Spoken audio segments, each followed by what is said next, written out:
And welcome back to Pittsburgh Sports Now for another edition of Pitt Basketball Recruiting Talk. And for that, we bring in the guru himself, Harry Psaros. Harry, that's a Jay Wright type suit right there. It really is. I usually go to bed in a tuxedo, but I decided to switch for this event. So thank you very much. I appreciate that.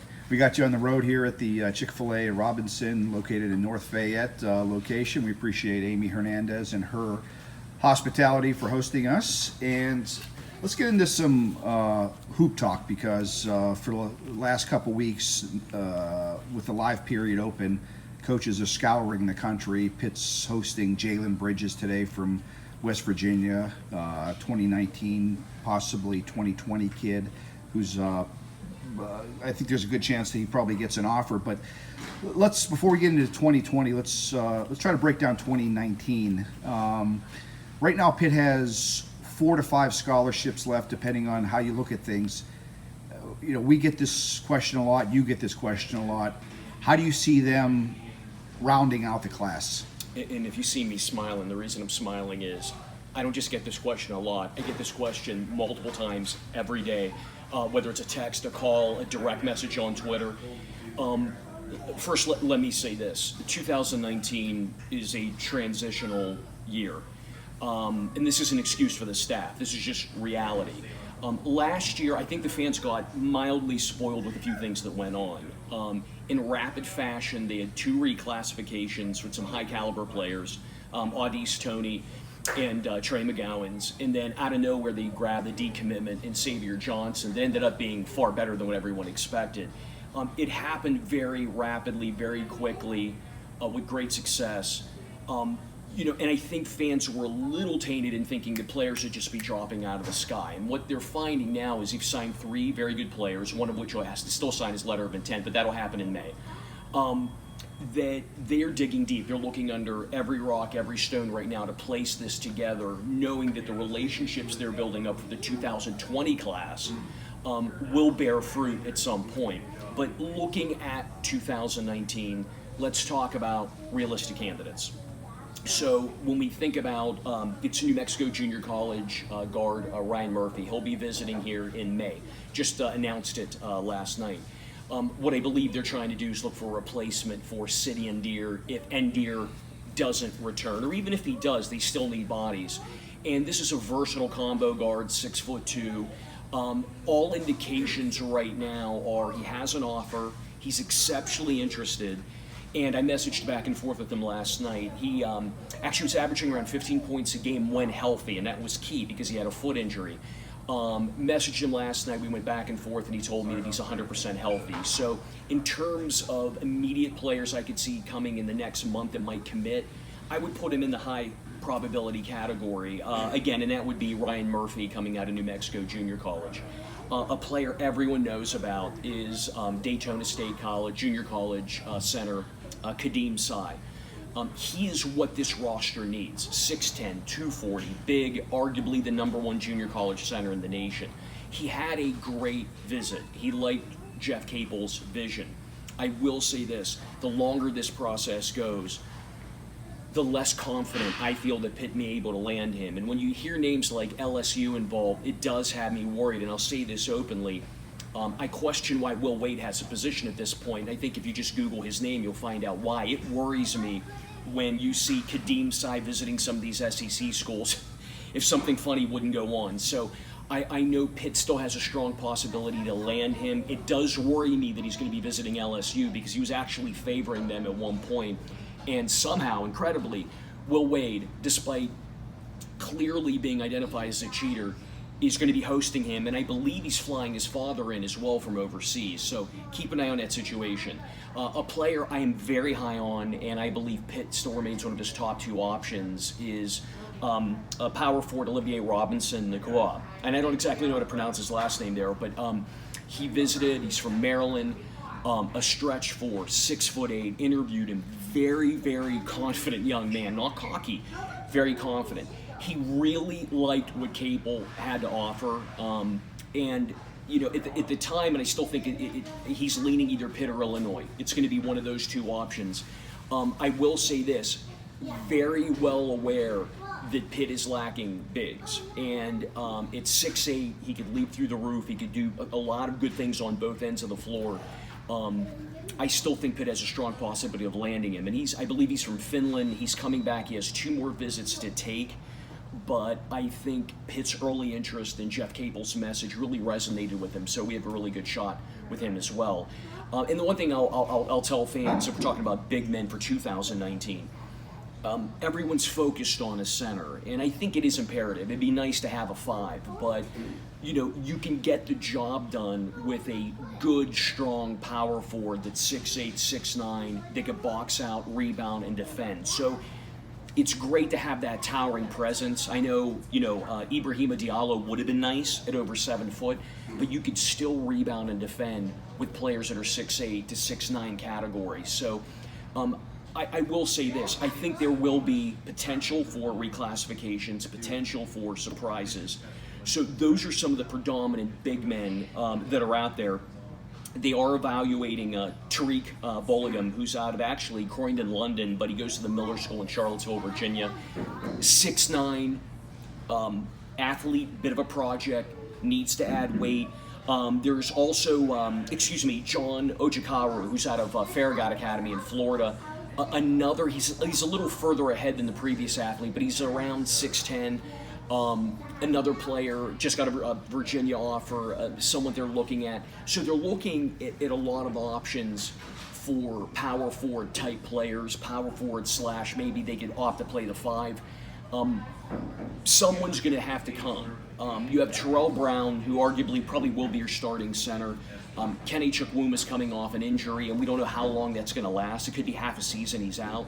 So come hell or high water, there's going to be a few bigs added beyond Kareem Koulibaly, who I think is gonna flourish in Capel's system. So, those are some of the names that are out there right now. Mike had mentioned Jalen Bridges. He can reclassify into 2019. I do believe an offer will come with this coming visit here today. He's 6'7", he's athletic, but I will say this, reminds me a lot of Gerald Drumgold that they've already signed. So, it never hurts to have a 6'7" versatile athlete. But I think what the fans want to see, and I understand this, are a few more additions that are 6'8" and above. It seems like it's odd that our program has struggled for years to add a true big. I will say this, transfers, a name that's come up over and over again, Justice Suing out of Cal. He's in play. Jordan Brown, who would answer a lot of questions for Pitt. He's 6'10", versatile, he could play the 4, he could play the 5. They're in play with him. Javen Cumberland out of Oakland, who is a dynamic scoring threat with the University of Oakland. All these players are in the mix. And if Jeff Capel does anything, he keeps things very close to the vest, and he surprises a lot of fans. So, those are some names that could come up out of nowhere. We'll have to see how it works out. Last but not least, Damar Langford is an outstanding 6-foot guard out of Putnam Science in Connecticut. Could reclassify into 2019. So they're looking at a lot of options. Right now, there's a lot. Nothing is clear. Nothing is incredibly clear in terms of who's coming. I would say the most probable name in May would be Ryan Murphy, but I would just tell fans, stay patient. We have a talented staff. Jeff Capel, in particular, is an ace recruiter. Give him time, and his 2019 class might be better than what you think. Just real quick, you've been around this a while. Just because you have scholarships, that necessarily doesn't mean you have to use them. You don't want to. Pitt might have depending on what happens with someone like Samson George, and they still have 4 left. Let's say they have 5 guys. It wouldn't be a bad thing in light of the talent that's in 2020 if he maybe uses 3 scholarships and says, you know what? Let's push these two other ones back to 2020 and give them a chance to really load up. That's something that's not unheard of, right? Precisely. I mean, you look at the rotation last season, you were looking 8 or 9 players at best. So do you need all 13? Probably not. My expectation for this class, I think what they have left, 2 more bigs and at least 1 backup guard for Xavier Johnson. I think the guard might be coming in Ryan Murphy, and at that point you focus in on the bigs, whether it's a grad transfer or whatever it might be, just to fill those pieces in. Ultimately, I think you have a better team next year, a little more experience, a little more talent, and then you really try to make your mark in 2020. I think all you need is 3 more players, to be quite frank. I would probably flip 2. That's just my opinion. I don't know what the staff will do. But the way they're building the relationships, the way the offers are coming down, there's been a slew, even this week, of 2020 offers.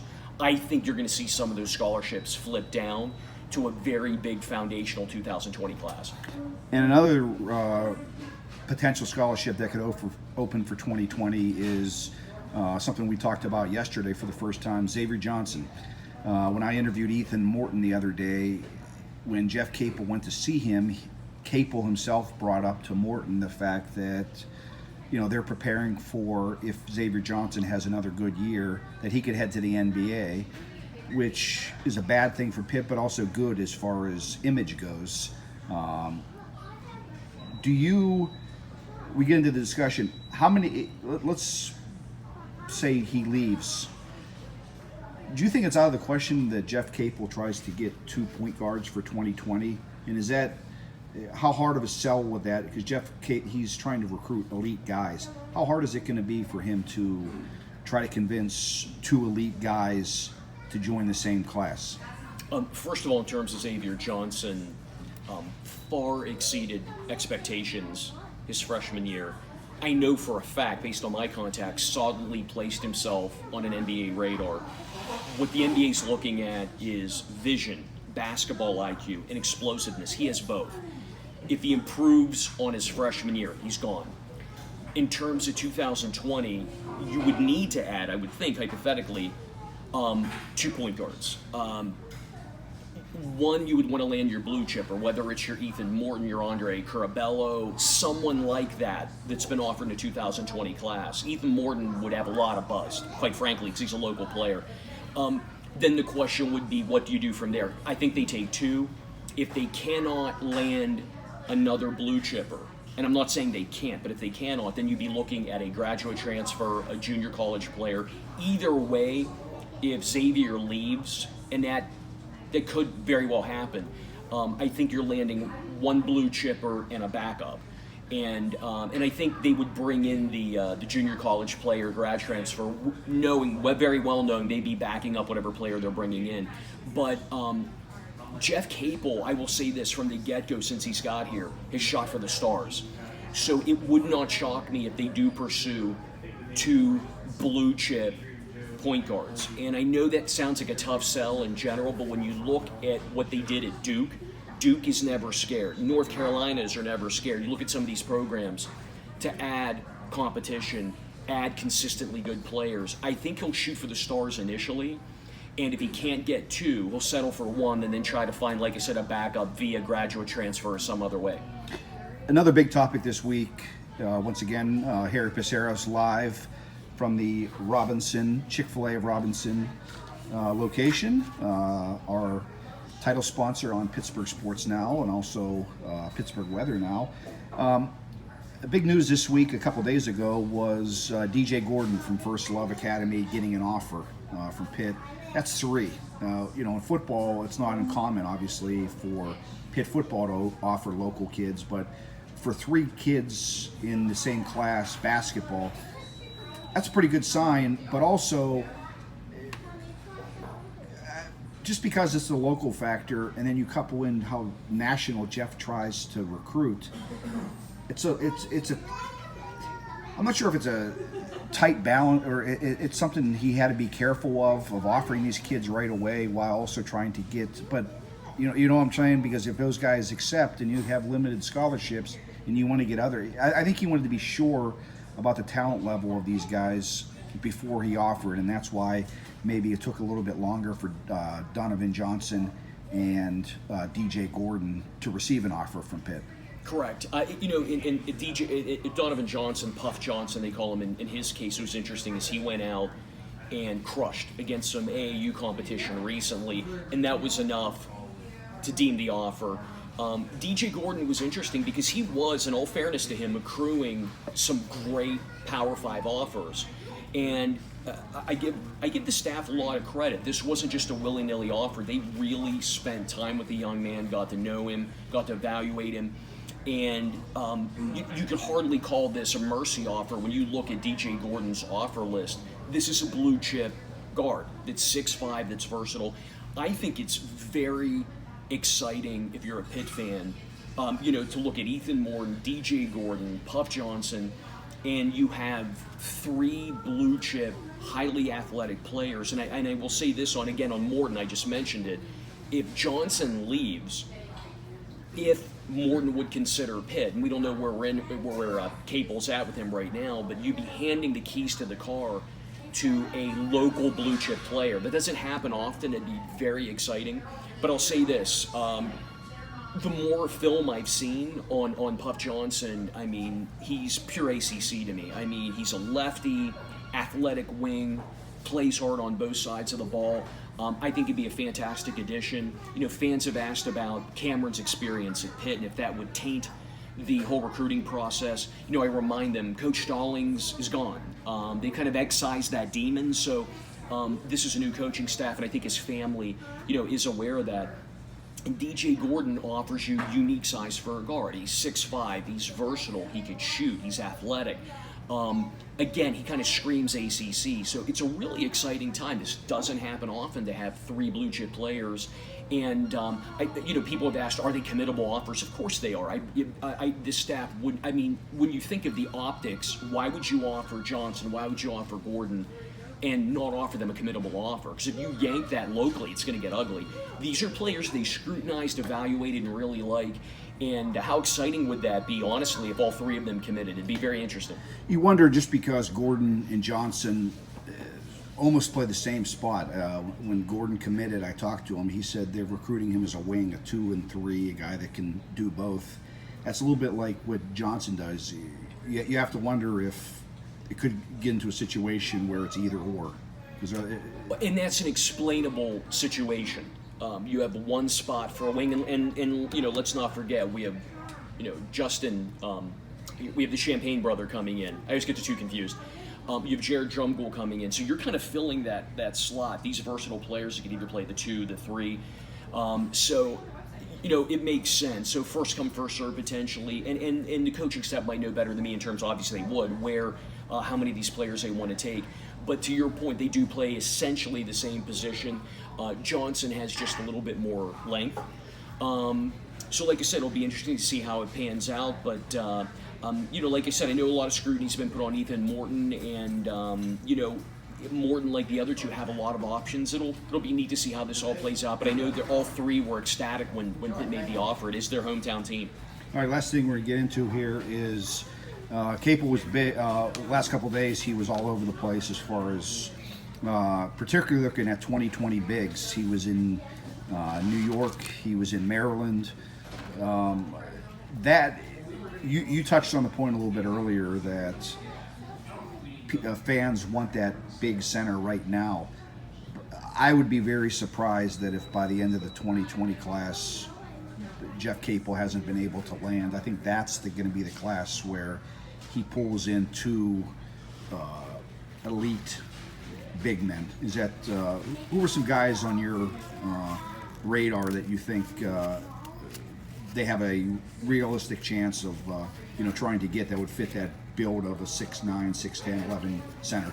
Well, the first one you have to look at is Big Cliff, who visited recently. Cliff Olamaru, who, and hopefully I'm pronouncing that correctly, out of Roselle, New Jersey, 7'6" wingspan, 6'10".